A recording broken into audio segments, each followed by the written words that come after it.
Oria Sky TV osibire kurungi nakwakira omwabazi yogu Amakuru gitu agenshonga ugakwisia honde adera orishaba okayona hiwasiba nyana nkwakire omushaheji kumanyise ngo tuja kwa ntwereza amakuru gatari gamwe na gamwe aho wasiba agotamanya itwa twasiba tukabasabwa kushakira kwena ngo obase kumanya niki ekikufa omwihanga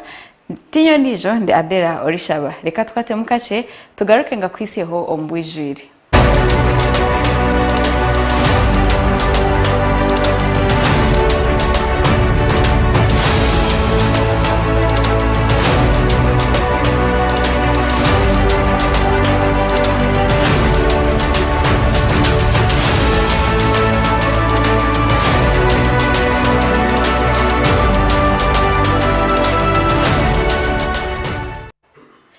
Omurundo gundi nakwakira omugenshonga omwabazi yogu ogakwisia honde adera orishaba erizoba ntuje kutandika na butandu eyabaho omulimbara ahamikuto ezitari kushana aho abantu mukaga polisi yarangirira bona kubafa butande mwe yaba aharukuto orwambarara isinjiro kandi butande ndijo yaba omuruti emenye yona eri omulimbara city. Munyamakuru witu ayine binji ebikucheraho.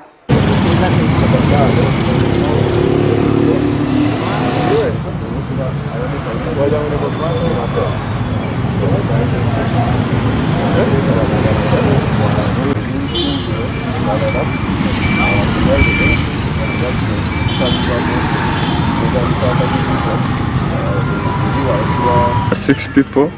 died in two separate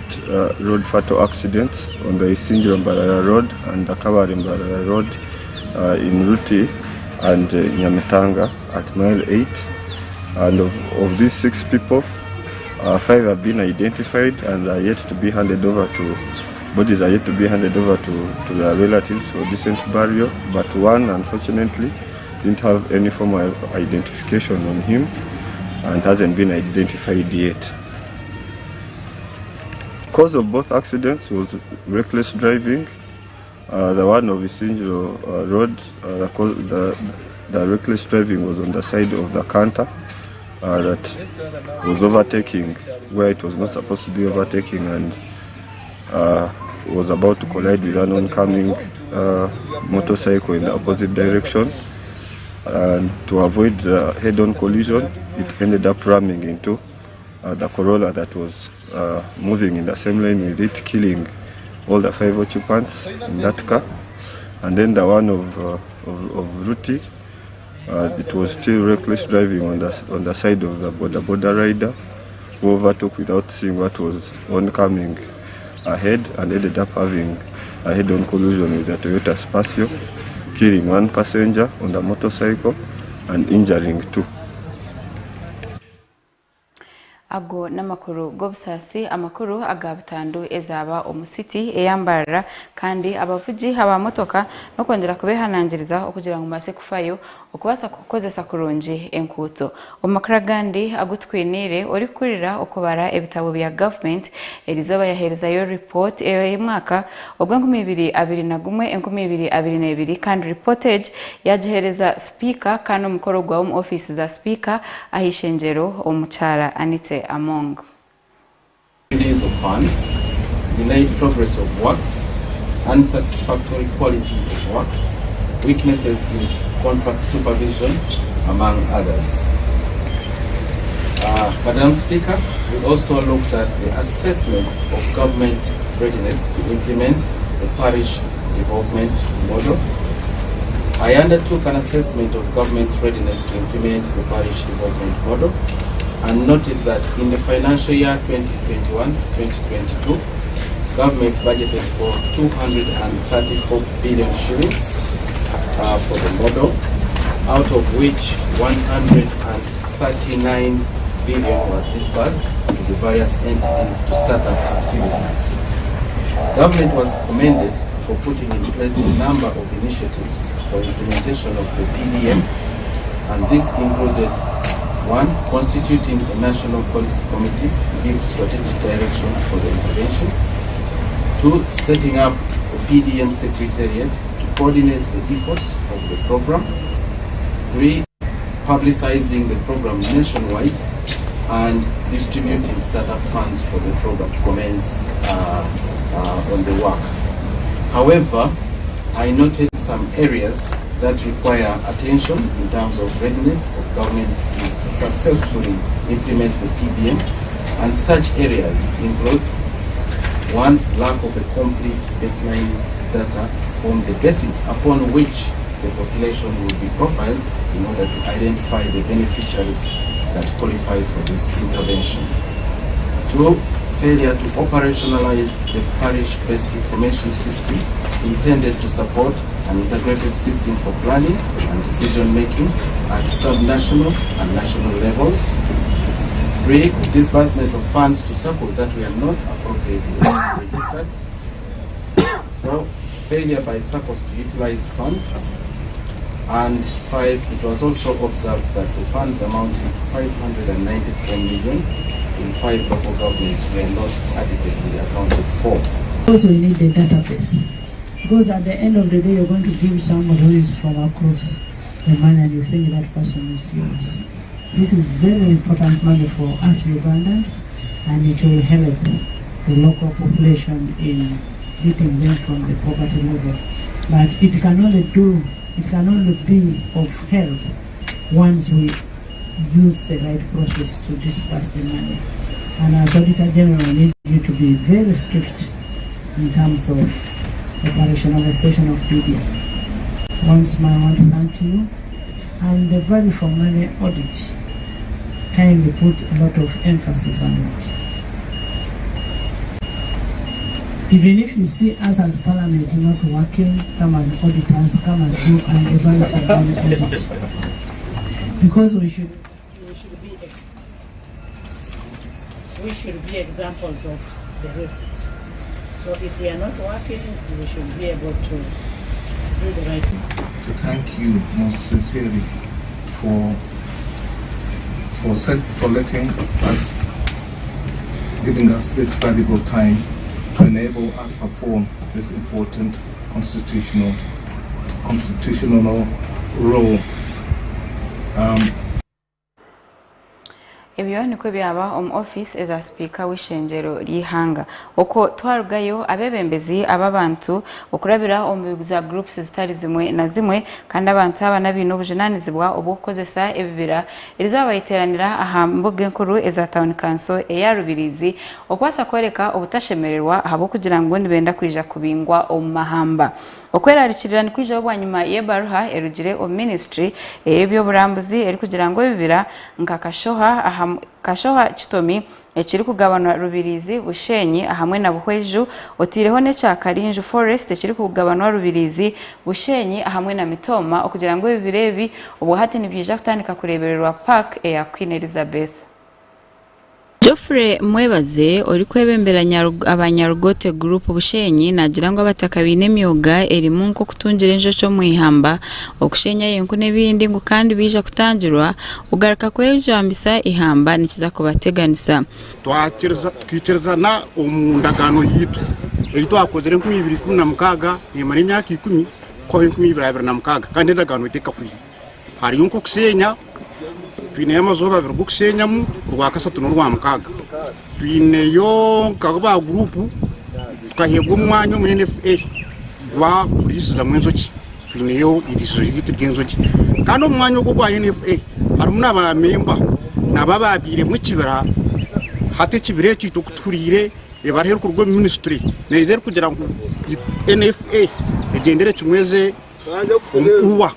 hati ni twayibuza endagano yitwecyo kiyetaka hwire bikorwa omuhangize Nori uri kwebembera abakabukwiri group ryeru Rubirizi district nagira ngo za group zabo zigakora endagano na government ngo kandi na nebitongore bitari bya government ngo konkane cyo kushwazana okushanga ngo government nenda kubaruga hetyo omulecho akarimo kurinde kibire cyane cyo gucyo tukikozere kandi kibira kikumiroje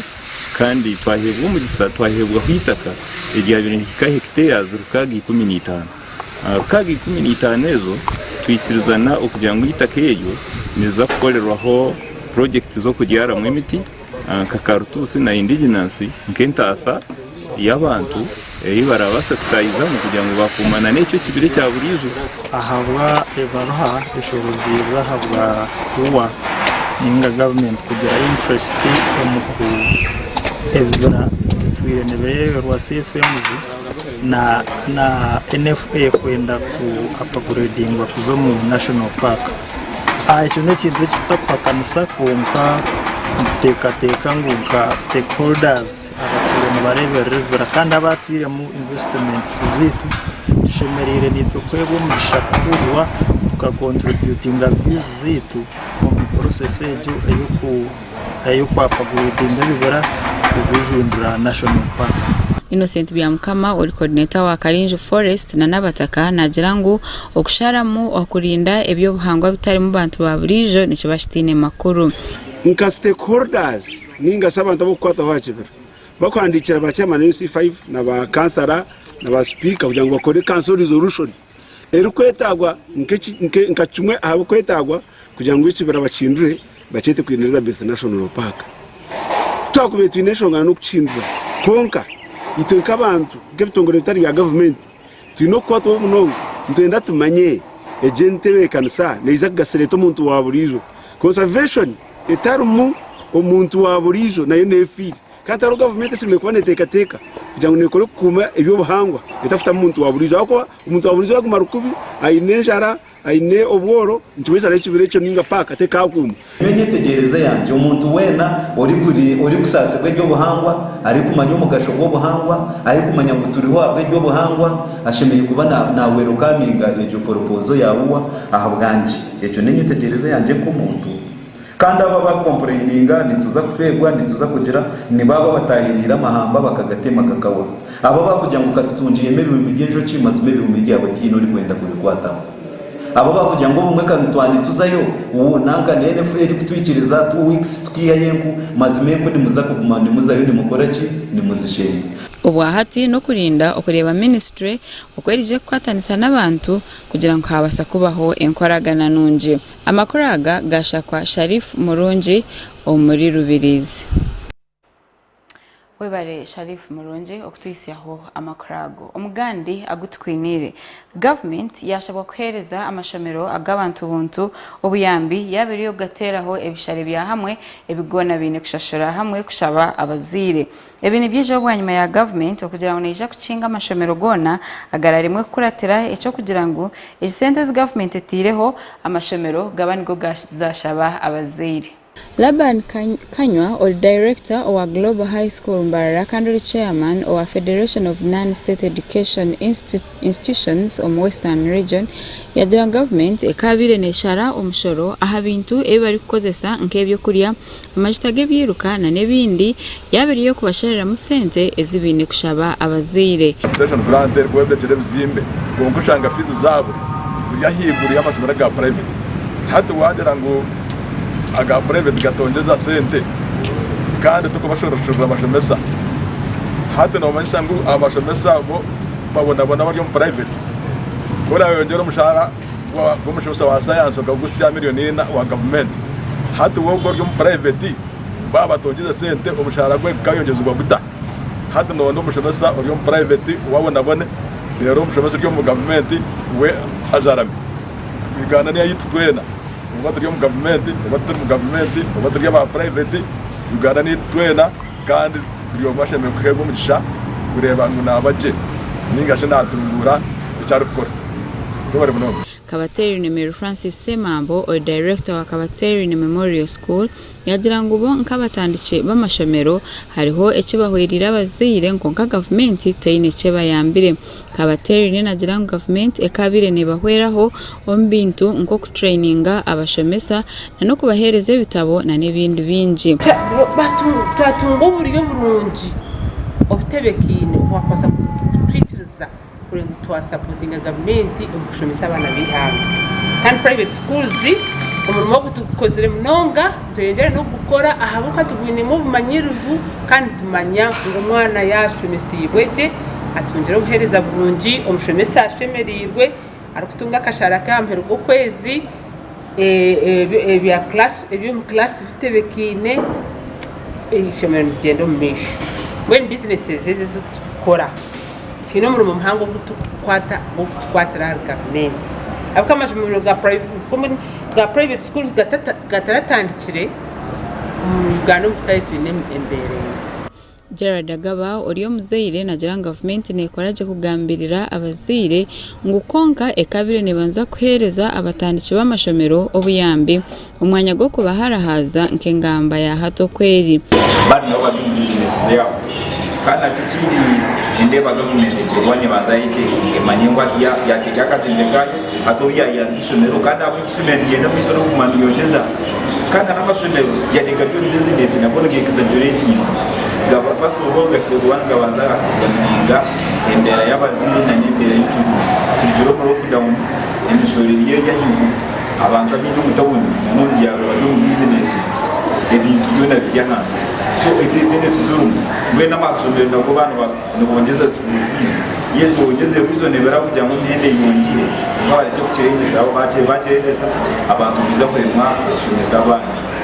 George ahimbisi bo muzire kandi umushomesa nagira government ishemerire kwetasya mu mirimo y'amashomero agabantu buntu etawa kabandize kutereza amashomero gayo nagira ngo bonka bazire tine kibari kwenda o mashomero aga private ngo konka amashomero ga government amarunji na gebeyi okukira na ga private yowe uko muzire kandi umwegesa cyo kugira ngo government ikinga amashomero agarageze school fees tindi kukireba mu magazine nyingi aha bweshonga zanje ko munze cyo kubanza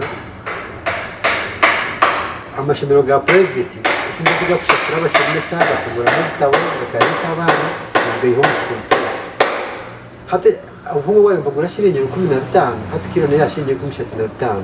ebime yayo bagura shiringi 20 ne byashiringi kakaga ishomero ya politiki ya biritongize school fees senderi zihengaye omutugwasa ubundi kubagura shiringi ku mina hate shiringi tashana omushomesa cyomesa ngubona nda increment ya salary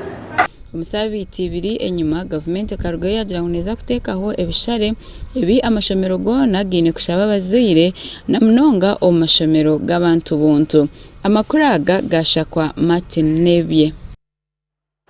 webale Martin okutushashirayo amakurago omugandi bwanyuma yenguto ogumiza munezi siskara omurikazo ombwire obwenjura obwa hakijemeseriza abataka abakanoni omurikazo kwasa koro rukuto orwambogo oruba kugira ngo bashaziremo bakora bakoreso muringo ogwa burunji bwansi abatakano bagira ngo aba district bakarimwa kubakoraho kwiha enjure gwa echaritire nkuto kusiskara kandi kikagumanisha bateganisa omirimo yabo abantu aba babwine omunyambabazi niko kuronda grade kandi kakora orukuto orwa kanoni mbogo orukingana kilometers 22 kandi orukuto ru ni ruzo mu district y'Ibanda Godfrey Brio mission omwe ahabavuji ba boda boda kandi ogunagira ngo babire banjirwe munonga ahabokoraba omuhanda guri kubi munonga na munonga abantu bakora emirimo yabo erimo okutwara ebyamaguzi guturwa mbogo kanoni rutubanyise munonga kumarugwire buriyongwa konka kusafira akasheshe turamotoka yashumana kurukora tukumanya bandu ari kurwa district ninga bakora umuntu konka nsima abakora ubuto abakari bariteganise munonga kumarugwire buringi taferere hwema nahajije imodoka ntango diremera mu nambe ntate nyekero harere mu kimuto ubwo muhanda gwafu yara kimwe cyo butarigireho kareba ho mutakomwe arakampara bameta John Bwisha nawe nayombeka ubukayi nayombeka ho inzu yakanje hati aho yabura naho kurabiri hati twamushaba isi sakayale mirwe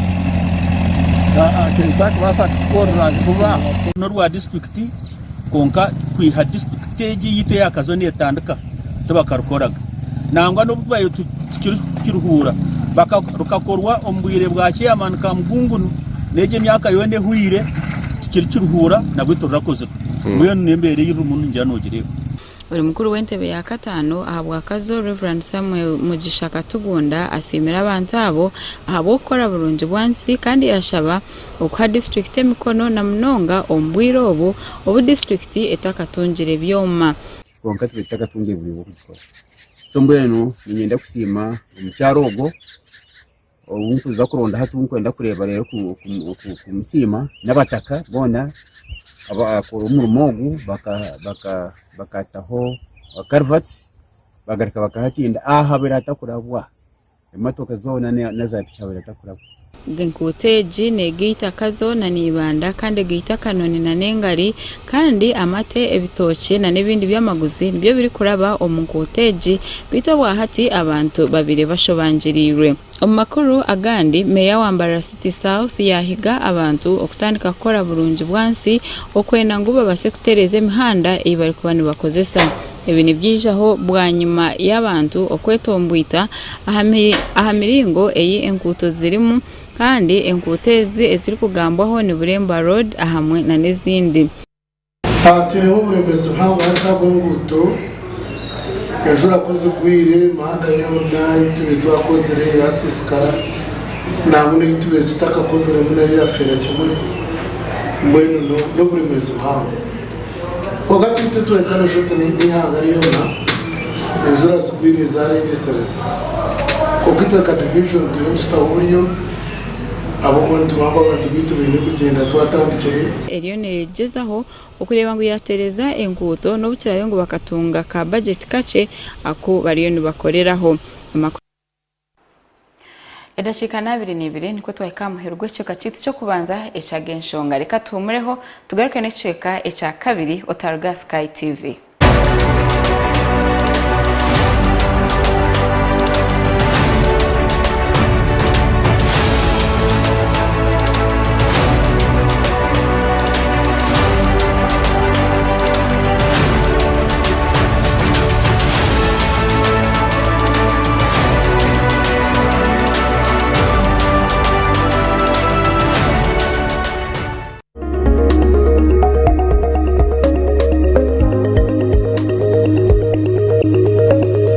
Sky TV, irakari abantu.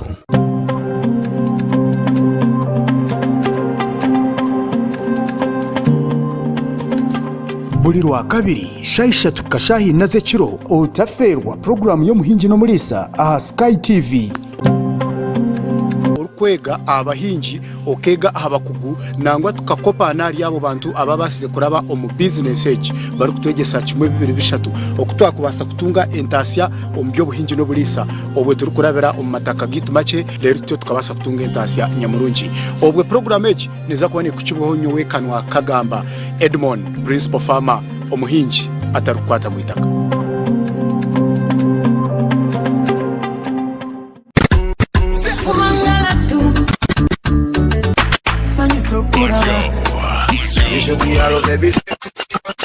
Bust it up, bust it. I put diamonds on your wrist. Hey, I'm coming and I'm not denying. Make a way for me.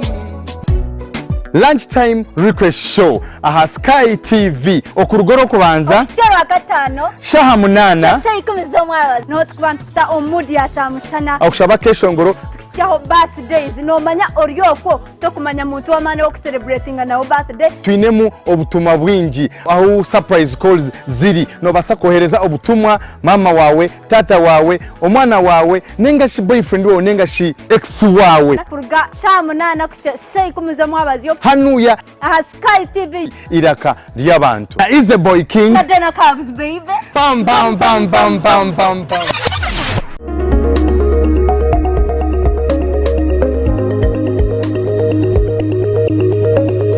Sky TV, iraka lyabantu. You know me, sit down, danger. Hi, it's your boy, Taxi G, the Western Valley. and you're with your girl Betty Fiesra Twakureta kurunga program irimo bikushemeza. program numajeta Orwazumba. Iwe no banza, no bakubane bambanja. Wendo ndanzire, I'm a broke guy tinyanzire. Program ejeri mubinji, ndakumanya fashion, ndakumenya kumbetiro, ndakumanyisha hino ngero hobati, ndakumaga kitakaro hobati. Ebyo no program ejeri. All my ladies. And don't miss out on your favorite movie trailers. No ho washozeha, no ho rabena zaneha. It's Commando, no love story. Byana tukwantu bireta mu program eji. Orwazumba.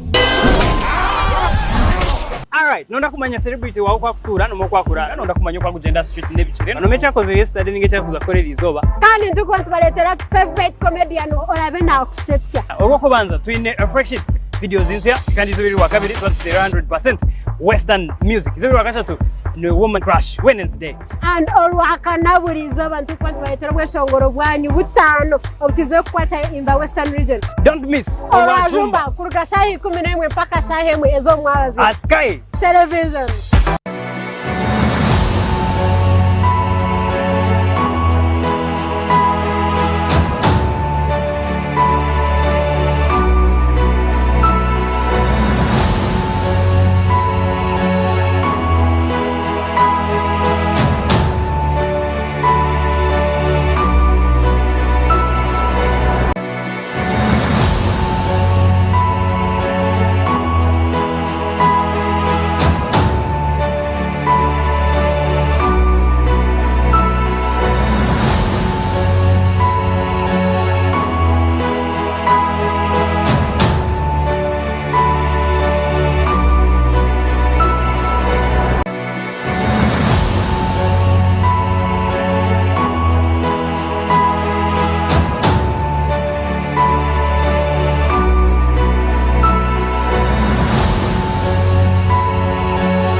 Sky TV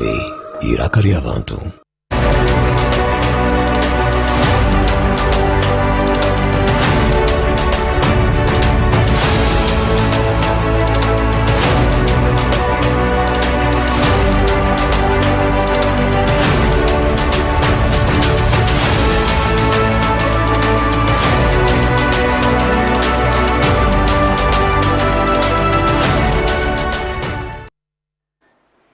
Kurikayo omukahumuro kandi bari mnonga okuba okiriokwe orionoreba Sky TV agenshonga twija na nechweka echa kabiri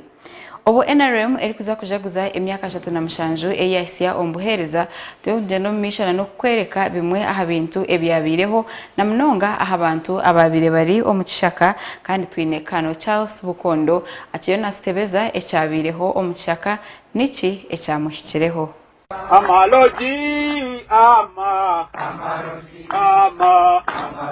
The National Resistance Movement is a nationalist organization. It is a nationalist in the sense that it is fighting for the aims of the whole country. Did not value self-determination. He valued the education of the people of the North. And not for aims of a section of the country.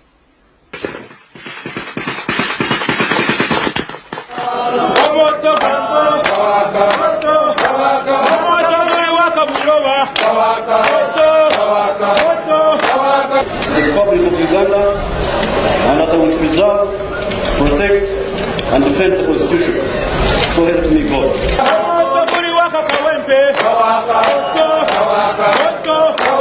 Ati ebyokurya mukambe twaza muta mukamurara muta ebyokurya twaza uwo ebyokurya twaza not easy shukari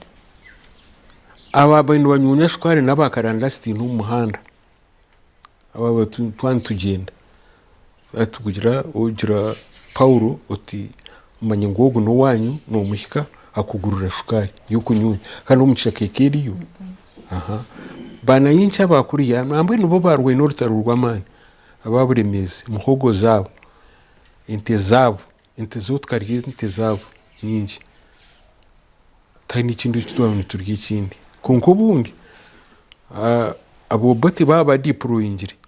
komara nk'ibirunka bishatu utakariyaga ori kitinkici ukwati cy'ubuntu cyembu no kitera hoti oyamu okishubura oyamu akantu ko kufitana ubumanya wari kusibutarabugwa hante ningwa arzamuhogo abazibabiri batwa ababiri batwitirente kubije bakirinte batamirwa tene okustanka kaba bakanyariro bor kurira abo bubaka babaziri nubu batwirinte zabo tukazirya abo bakanyariro bakija batyo hati tubone ibyo kurya aha tori kuzigumaho ngo nawe unoze kuzitaha kuziriza aho kakwira kujuga zagira adwi yazhurra ati buje babatira tukatuzubaga tugire imikaru nogimanye tugire imikaru tubakinga yo kugendana turye inyama numa kurya inyama kunka hatariho kamuhogo hatariho katoki yonka kandi tukira tugaruka tubaji tukira konka ko yabara tutera tumara nk'ibiro nka 2 3 mutayine cy'umwarire tusonge mpaka Kampala tusonge so tukatu mpaka Kampala tugikwate government tushitana ikirara umuto wawaka hati ibintu by'urutaro n'ibya umuto n'amasasi kubanwa umuto gwayaka so notuntu twingi so tukatugira adu yabar hari muzeyi nanda kwija kudressinga amahe hati tweshongore byishongore hati byishongore byo let chefari wabara bitwegesa na leta rwijema mwene ka leta rwijema taruwar rw'umuntu kwezi was very good commander was good leta Rumumba leta Stanley Muhangi leta umugisha wabo kanarga kanono twatumwita Karampingi akakwata umukono gumwe na machine gun it's not easy kajikwatsa umukono gumwe akata tikinga kava ajikwatsa gumwe akarwanira kimwe ogotarirga mutugwa abantu then leta Kafureka wow leta Kimushu so many abarwanire nkangere have any regret because chena abantu abo kandi ukufuka kubo ukufuka batayino uko kutuka giruti abantu nibafuka regret tiru because obusinge butwaye tu Rwanda tukabutunga I don't have any regret at all. President wetu achiruho ntikimurewa really we are supporting him turabere disappointed because akabumzeiri yazari hangeria yaritambira even in Africa bishinu bahar Rwandeje yorkureba tumuzeyi Rwandeje yorkureba tu Rwanda tumuzeyi tuyagitambire so I don't have any regrets. Ogwe nikano Charles Bukondo kandi kwa kugamba najya ngutayine ikintu cyona cyakwefuza emyaka eyamazire omurutaro uko twarugayo mukuru w'entebe ya katano ahabwa district ya Kazo agizire ngo naza kwatanisa n'abandi abebembezi babase gukora ahabantu abatari kwenda gukora na mnonga abantu abakorera government ebabigambire obwabire narambura amarwariro amashomero bitogwa shangi atangire okushanga ngo amarwariro agamwe tayeruka yo bashaho ngukana nahandi abashaho nibosha hamirimo burizoba Kuramburoku kwetabirwe mukuru w'entebe ya katano Reverend Katugunda speaker w'ishengero rya Kazo hamwe na Honorable Rubeinika kandi esirabagitira amarwariro ibintu byo bashangireyo izoba tsibire umontaringi y'ibintu byona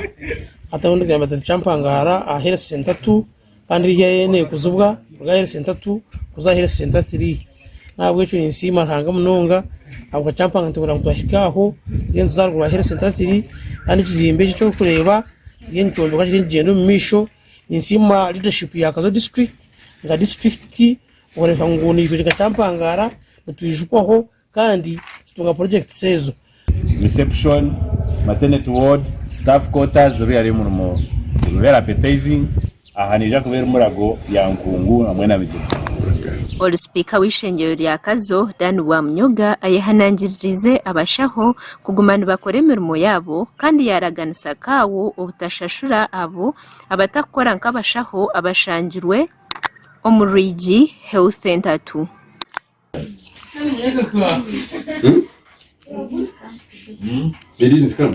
Just imagine. Muragura mutashi. Muragura tarazo. Cyangwa arebe ukora mende. kashi yuko kwija abo incho takunanga you want them you right abakoze bakora amarwaro ba clinic officers n'abakoze bari amarwaro nibaba batara station no shango abakoze batanu aromo kandi tubakwandika mbetabo byabo baba nibizire gukora mwe no murimo gutwagushanga umurwigi ukukira munonga abashaho bo mu Rwigi kandi twaza kubataho mani bagambana kawo wabo abako batakoro bakoza kushasho so bashime ko ya station kwatendinga abantu babo kubaragurira kutari kureka irwariro akaguma uri yashemerta mbasha Hamurubenika urkansara wa Champangara asimire emirimo rukorwa na Munongo mu district ye kandi obuzubu abushangira abashaho abakosha tekwa abashaho kubutaho marwaro bashimye kwa bataho mani bakatandika gukora kandi nsoshitaho mani abo kuba itwe mu gwito ngabembezi itwe shimye kwa tubazinga abantu abo so twajana tutashangira mana tutashanga batira batarmu twine kugenda tuzigamba na technical team kwemerwa chief administrative officer ariko kuyatama mani abashaho bakora baheza abantu service delivery aho government ya Uganda yainare mu kwemerera ekayita hibi facility engage kandi bashongo ngo abuhereza tubashika abantu abantu bakushusha umushara kandi bakabara kuhereza abantu buhereza so ni kintu munonga nsabateka amani bareka ngo bakora imirimo yabo indi twakora ubwitu ngabebembezi ninsima abebembezi abaseftombekera amarwaro bakareta ubuhereza hihi na Munonga irwaro iryanshunga Health Center 2 bakozera umurimo muhango entunguka bagiresere hihi obuhereza bushikire hihi mazibantu basima kitine koko mu Runyankore nijyangu tuza kureba ko twakora nungi abo abantu bakabimbareberwa bamagombora kirebekana bamagombora nabo nkabanyine mu bizumu omyanya yibarumu kare tuza kongera mu mani kureba abo kuba ogumwa ko gutandikira ogumwa nkiyega binisha umwaka kutuza kutegeka nsohereza kira kimwe ahanaka hanyanye icyo aba baraganise okugumza muno kwata abo abari kwata ku yamarwaro hamwe nagejure ibintu bya government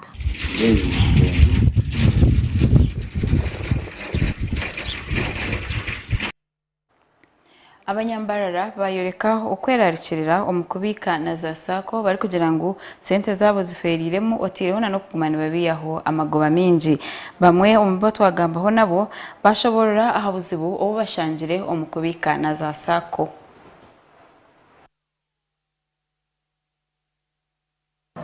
Abanyambara bayoreka ukwerarikira ahakubikana za sako ngo kenji sente zabo ziferiremo otireho n'amagoba gazo kubagari yahigura Munonga nange batunyaze nnyo tukoye kubeze emyoga twajjuza nze ri chairman wa group twajjuza abantu tubajjako 12,000 naye tebakola ki tebatuwa sente kati abantu batwerarikira tuli babbi era twabba sente zaabwe ate katuzo okugira ki era twazibasabye ne basituma tukwate ezaffe baga tibeeraliikirira nnyo kuba ebintu nga bino bitera okuba nga bya biwaani konka sente ezo zokureba ng'abantu bangire n'amabanka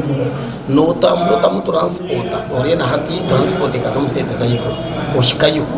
bakubuza akawunti ogiyigura otaho sente ugaruka transporta otaha bagaruka bakugira ngo hato nakuruti uje tukwe form tabakwa transporta ovuga transport yakira form umuzagarire yo twaro mukazi na nawe LC bazizuza bagaruka bakugira ngo ugaruke tuzakurambura nabwo tambura nabo otamusente barambura nazo manya barya sente zawe bacheza ngkwata sente ziti uzita account ronda nayo tubakujya habati yeye week izo mwana za week esente zitiza kwiza account bazishara hati twakirebe nko musango no bare musingo ushangano za kutunga miliyoni 2 bakwihireho emitwaro kankaka izo muri shares zitagamo bagaruka batamu interest bagaruka na account bazishara babareza insurance ngo babareza arondi office ko kutambura kuba kuza ko barasento ko bazukwa bobo nkanka banka bakutira hanze batuyamba omukutwa bakora kasente konka bumwe bakutera mu igoba rikirana na ekiwa amagoba gawe agwakora ki ningo shanga amagoba gawe agwakubaira noyeje nusa kwekurakuranya wagashashura ki ombanka eyibakora makase abantu bwiro bwinjo barimise gukora sente za sako nibafuna challenge nosanga sako no kuzahe imitware 5 usayininge epapura nyinji munonga bosanga ngukora bakwe imitware 5 izagare imitware ago ashatu njimanyisangu nakache ko muhire akapiro business kasaka gakora ki yakatwara usanga ontumbararo mbisuje nibirukanga bwacha musende za sako ebi babugambira umushomo gwa jihaz ogwaguri aha hotel Pelican umurimbarra ahibani bashomesa abanyambarra aha savinga no kutungaza loan Imam Sharif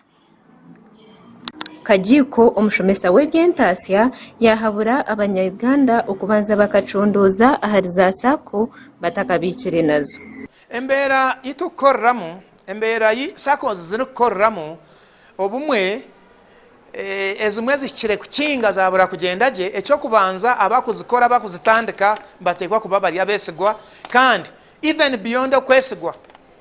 mbatekwa kuba bine obukugu bine experience ninga shobu manyirivu bokora omurimogo ekyakube kirinke kyakabiri ezi circles ezimukureba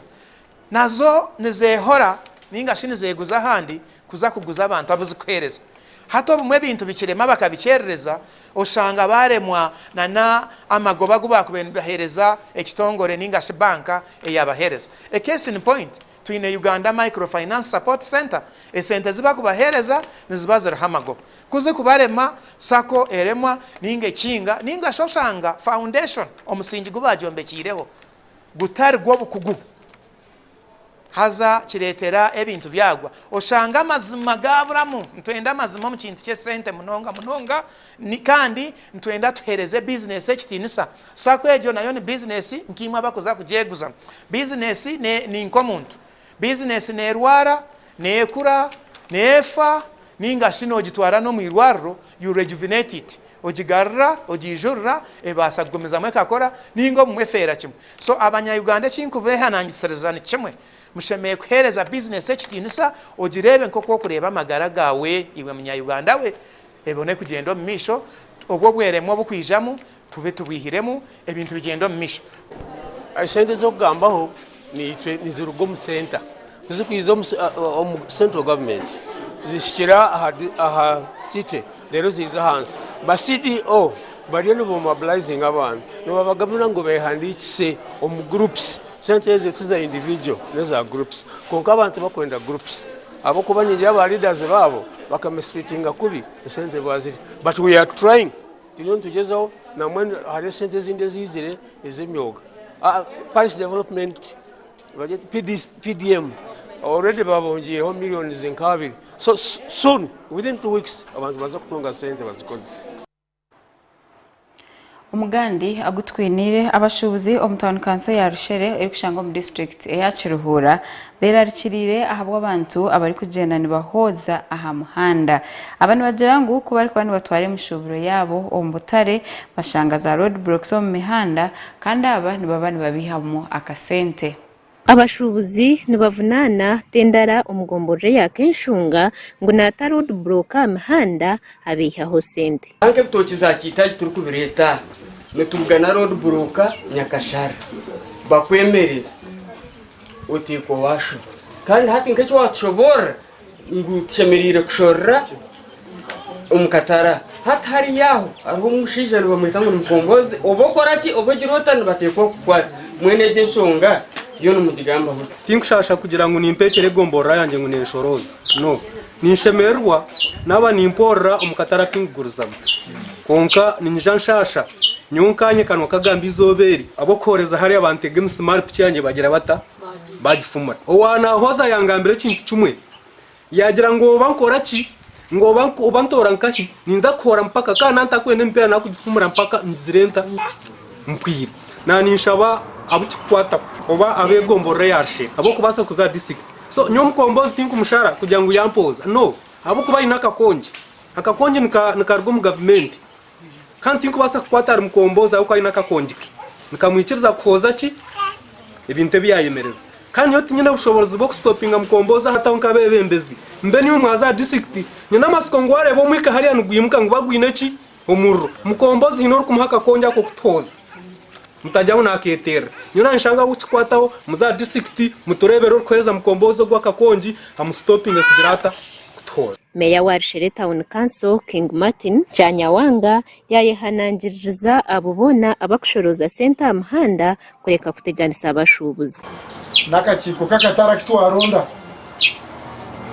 nyenda kubagambira ngo ibo abashubuzi rumuraro mutawuni mbweno go kwijana moto kakarara napakuranye kiro mutawuni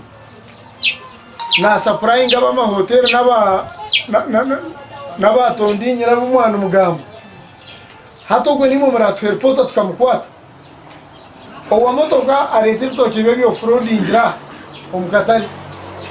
yabasha munana yabasha 10 yabaki ntuza kubakwata ngo kukwata abashuma bente nabembuza. Kingi yagarika yashaba abubona abina matungo omutawuni kugeha mbataka kwatsurwe ukarebe embuzi nente nitura nigenda hagati ya chorus obe no manya ngo Mr Development naza kukwata yukoro takwenda kuhindukaho yo neza kuhinduraho naho. Bankunda George yayehayo kucondoza aha kamasho office ya Cyuruhura kwenda kwetegereza aha bwenci nubataho abakushoroza amahanda neza kwatagana n'aba district n'aba kamasho office turebe imishoro netambureta abo kuba imishoro no shorera aho kuguriza uri kushorera kandi twura tandika buri mukama muhanda gwara ko urahorera uhorere ko buri mukama kwara kutera umukono atishora ukashora ukatiwe kandi uragoba huriya so tujya kitebekanisa icyo dusonto za kitebekanisa za kuwatanda n'abakamasho office akakongi nabakakwera aho uri kuguriza aho kuguriza kandi kubaragira ngo ushorere kurya icyo tukubasika kubahanura giye gushora aho kuguriza evyona bireho uba bintu bigura katare kasya umurushere mu district ya Cyuruhura gashakwa Job Kato abwa Sky TV. Babare Job Kato okucacarayo amakurago niko twatwinire omuceka citu eca kabiri reka tumureho tugaruke nage byemizano otarga Sky TV.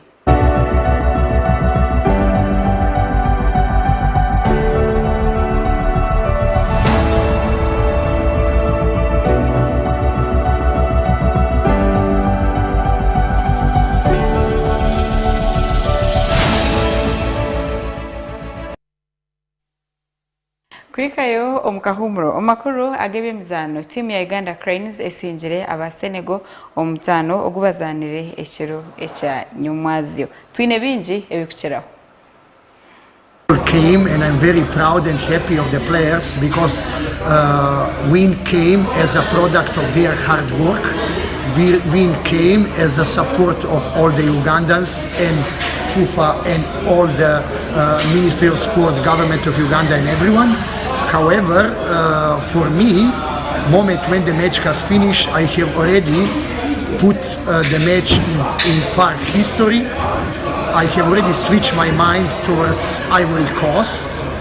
that has 1 point and 2 matches have played. Results have not reflected amount of quality that they are having in the team. So I need now to allow players this evening to celebrate, but from tomorrow morning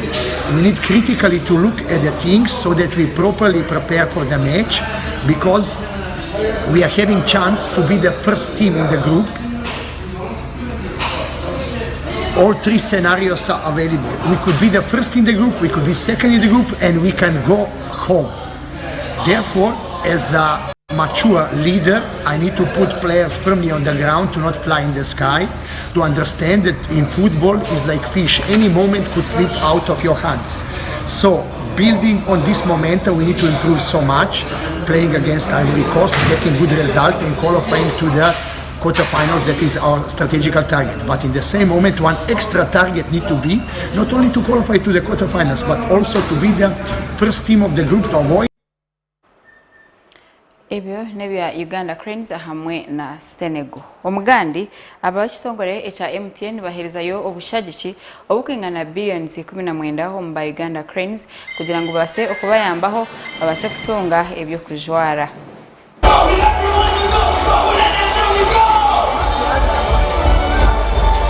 Yeah, the Bufa president is leading, the CEO is joining in, and the CMO. A round of applause, ladies and gentlemen, for the lady and gentlemen in front of us as we take the picture. They are joined by the head of marketing and communications at Bufa, Mr. Rogers Yamukama, and this is to signal what has just been announced, that MTN is back.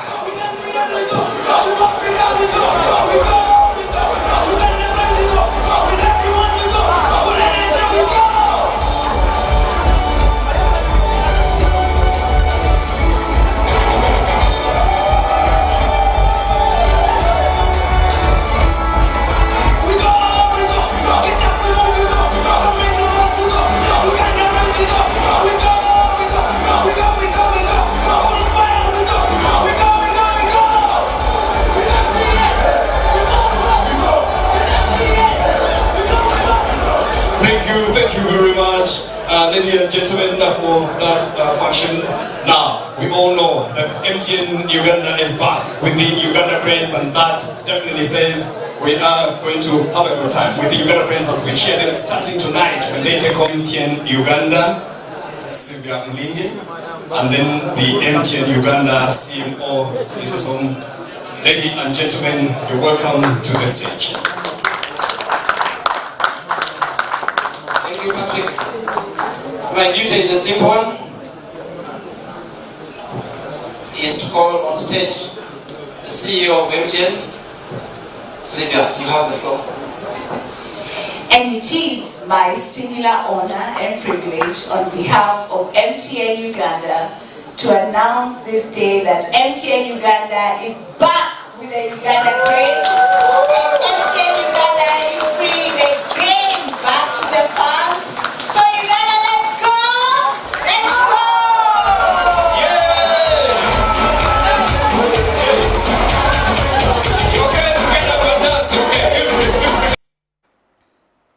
Amakuru ago nigo gatusya ahamuheru ogw'amakuru gitu agenshonga omwabazi yo gunyenda kusime mnonga ewatwereza akire kawe ori kureba amakuraga nyenda kwendeze ukurara kurunje nasigara ndi Adera Orishaba Targa Sky TV mukamakurende.